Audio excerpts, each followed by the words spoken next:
আমার একটা বন্ধু কিছুদিন আগে আমাকে ফোন করে জানতে চাইলো যে প্রেগনেন্সির কি লক্ষণ। মানে কেউ যদি প্রেগনেন্ট হয় তার কি কি লক্ষণ হবে। এবার আমি যদি জেনারেল প্র্যাকটিস করি সেই জন্য সে আমাকে ইজিলি অ্যাক্সেসেবল আমাকে ফোন করে জিজ্ঞেস করেছে যে প্রেগনেন্সিতে কি কি লক্ষণ হবে। তো তাকে আমি আমার ক্ষুদ্র যে নলেজ সেটা থেকে আমি তার কি কি লক্ষণ একটা প্রেগনেন্সিতে হতে পারে তাকে আমি জানালাম। তো সেইটা আপনাদের কাছে আমি আজকে ভিডিওর মারফত বলবো যে কি কি লক্ষণ প্রেগনেন্সিতে হতে পারে। প্রেগনেন্সি হলে তার সিমটম গুলো অ্যাপিয়ার করে 1 থেকে 4 সপ্তাহের মধ্যে। মানে কেউ তো ফার্টিলাইজেশন হলো, স্পার্ম দিয়ে ওভামটা ফার্টিলাইজড হলো, তার প্রথম সপ্তাহে তো কোনো সিমটম নাও থাকতে পারে, মানে কিছু বোঝা যায় না সাধারণত। কিন্তু এটা 1 থেকে 4 সপ্তাহ সময় লাগে। সাধারণত দেখা গেছে 2-3 সপ্তাহ সময় লাগে তার কি সিমটম বা লক্ষণ আছে। প্রথম সিমটম হচ্ছে মিসড পিরিয়ড। কারো মনে করুন রেগুলার মেনস্ট্রুয়াল সাইকেল ছিল, হঠাৎ করে তার মেনস্ট্রুয়েশন হচ্ছে না, সেটা পিছিয়ে যাচ্ছে। খুব স্বাভাবিক যে মেনস্ট্রুয়েশন বন্ধ, মাসিক বন্ধ হয়ে গেছে। এবং এটা আমরা প্রায় প্রত্যেকে জানি যে প্রেগনেন্সিতে মাসিক বন্ধ হয়ে যায় এবং তখন আমাদের একটা মনের মধ্যে সন্দেহ হয় যে প্রেগনেন্সি হলো কিনা সেটা চেক করে দেখা। তাহলে 1 নম্বর যদি আপনি লক্ষণ বলতে বলেন তাহলে মিসড পিরিয়ড বা মাসিক বন্ধ হয়ে যাও। 2 নম্বর নসিয়া এবং ভমিটিং। এটা 4 থেকে 6 সপ্তাহের মধ্যে হয়। কিছু খাবার, কিছু গন্ধ সেটাতে ট্রিগার করে, এটাকে মর্নিং সিকনেস বলে। কিন্তু এটা সকালে যে হবে তার কোনো মানে নেই, দিনের মধ্যে যে কোনো সময়ই হতে পারে। তাহলে 2 নম্বর আমাদের নসিয়া আর vomiting, morning sickness, important symptom for pregnancy. 3 number breast changes. মহিলাদের স্তন গ্রন্থির কিছু পরিবর্তন হতে পারে। ব্রেস্ট এনগর্জমেন্ট হতে পারে, মানে একটু সোয়েলিং হতে পারে, ব্লাড সাপ্লাই বেড়ে যেতে পারে, ব্রেস্ট ভারী হয়ে যাওয়া, টেন্ডারনেস মানে একটু ব্যথা হওয়া, টিংলিং নামনেস হওয়া, এবং অ্যারিওলাটা মানে যেটা নিপল তার চারপাশের যে অংশটা সেটা ডার্ক হয়ে যায়, বেশি কালো হয়ে যায়। এই 4টে সিমটম লক্ষ্য করা যায় ব্রেস্ট চেঞ্জেস এর মধ্যে। 4 নম্বর হচ্ছে ফ্যাটিগ বা লেথার্জি হয়ে যাওয়া, শরীর দুর্বল হয়ে গেছে।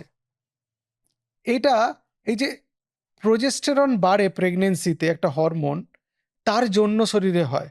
এবং তার জন্য দেখা যায় যে উইক লাগছে, দুর্বল লাগছে, কাজ করার অনিচ্ছা, নড়তে চড়তে ইচ্ছা করে না। অনেকে বলে দেবে নড়তে চড়তে ইচ্ছা করছে না, ওই প্রোজেস্টেরনের জন্য হচ্ছে। 5 নম্বর ইনক্রিজ ফ্রিকোয়েন্সি অফ ইউরিনেশন। মূত্র ত্যাগ করার সংখ্যা বা বারের সংখ্যা বেড়ে যাওয়া, যে কতবার মূত্র ত্যাগ করছে, কিছুক্ষণ পরে পরেই যাচ্ছে, আগে অতবার যেত না। হরমোনাল চেঞ্জেস হয় তো প্রেগনেন্সিতে, সেটার জন্য হয়। এবং ব্লাড সাপ্লাই কিছুটা বেড়ে যায় লোয়ার পোর্শন অফ অ্যাবডোমেনের দিকে, বা লোয়ার অ্যাবডোমেনে ব্লাড সাপ্লাই বেড়ে যায়, একটা বডির রেসপন্স, সেই জন্য বারবার ইউরিনেশন হয়। 6 নম্বর মুড সুইং করা বা মানসিক কিছু পরিবর্তন হওয়া। কেউ এক্সাইটেড হয়ে যায়, কেউ ডিপ্রেসড হয়ে যায়, কেউ ইমোশনাল হয়ে যায়, কেউ বেশি কাঁদে, কেউ অ্যাংজাইটি প্রোন হয়ে যায়, কিছুতেই খুব উদ্বিগ্ন হয়ে যাচ্ছে। এগুলো নর্মাল চেঞ্জেস, যে আমাদের প্রেগনেন্সি হলে শরীরে কিছু চেঞ্জেস হয়। মনের মধ্যে দয়া মায়া একটু বেশি চলে আসে, একটু বেশি সংবেদনশীল হয়ে পড়ে, একটু কান্নাকাটি করে ফেলে। সেই জন্য এটা ঈশ্বর প্রদত্ত, শরীরের মধ্যে কিছু নিউরো হরমোনাল খেলা চলতে থাকে ব্রেন এবং বডিতে, তার জন্য এটা হয়। 7 নম্বর কিছু খাবারের প্রতি ক্রেভিং বেড়ে যায়। আগে যে খাবারগুলো পছন্দ করতো না, হঠাৎ করে সেই খাবারগুলো পছন্দ হওয়া শুরু হয়েছে। বা আগে যে খাবারগুলো খেত বা খেতেন সেই মহিলা, তিনি সেই খাবারগুলো এখন আর খেতে চাইছেন না। ফলে কিছু চেঞ্জেস হয় খাবারের পছন্দ এবং অপছন্দের। এবং কিছু খাবারের প্রতি ক্রেভিং বেড়ে যায়, স্পাইসি ফুড, এগুলোতে ক্রেভিং বেড়ে যাবে, ফুচকা খেতে বেশি ইচ্ছা করছে, অথবা আচার খেতে ইচ্ছা করছে, তেঁতুল খেতে ইচ্ছা করছে। এই চেঞ্জেসগুলো লক্ষ্য করা যায়। 8 নম্বর হচ্ছে লাইট স্পটিং বা ইমপ্লান্টেশন ব্লিডিং। 6 থেকে 10 দিনের মধ্যে হয় প্রেগনেন্সির। মেনস্ট্রুয়েশনের মধ্যে লাইট কালারের কিছু ব্লিডিং আর ইমপ্লান্টেশন ব্লিডিং বলে।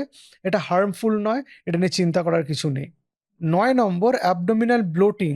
এটা বডিতে হরমোনাল চেঞ্জেসের জন্য হয়, পেটটা ফুলে থাকে এবং মনে হয় যে খাবার ইচ্ছে নেই, মনে হয় পেটের মধ্যে স্টুল জমে আছে, মনে হয় পেটটা হঠাৎ করে ভুঁড়ি হয়ে গেছে।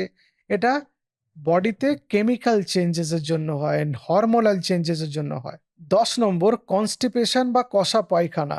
প্রোজেস্টেরন যেহেতু মাসেলগুলোকে রিল্যাক্স করে, ইন্টেস্টিনাল মাসেলকেও রিল্যাক্স করে, তার জন্য গাট মোটিলিটি কমে যাওয়ার জন্য কনস্টিপেশন হয়। 11 নম্বর, হেডেক বা ডিজিনেস হওয়া। আসলে কি হয়, প্রোজেস্টেরন ব্লাড ভেসেলসকে ডায়ালেট করে, তো ব্লাড প্রেশার কিছুটা কম থাকে, সেজন্য মাথা ঘুরে যায় বসা থেকে উঠতে গেলে প্রেগনেন্সিতে। এবং মাথা যে ধরে থাকা বা হেভিনেস অফ দ্য হেড, সেটা এই কারণেই হয়, কিছুটা ভেসোডাইলেটেশনের জন্য হয়। 12 নম্বর, increase temperature of the body. ইমপ্লান্টেশনের পরে বডিতে হরমোনাল কিছু ব্যালেন্স চেঞ্জ হওয়ার জন্য বডির টেম্পারেচার বেড়ে যায়। মনে হয় জ্বর জ্বর ভাব আছে, কেউ যদি টাচ করে বলে যে এই তোর কি জ্বর হয়েছে। 13 নম্বর, পজিটিভ প্রেগনেন্সি টেস্ট করা। ইউরিন প্রেগনেন্সি টেস্ট একটা হয়, আর একটা ব্লাডের হয়।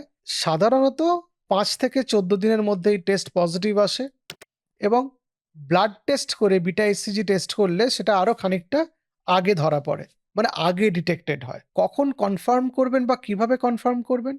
যদি পিরিয়ড মিস করেন, প্রেগনেন্সি হবার যদি চান্স থাকে বলে আপনি মনে করেন, তাহলে ব্লাড টেস্ট বা ইউরিন টেস্ট করবেন। আল্ট্রাসোনোগ্রাফি করে এটা কনফার্ম করা হয় যদি কোনো ডাউটফুল রেজাল্ট আসে।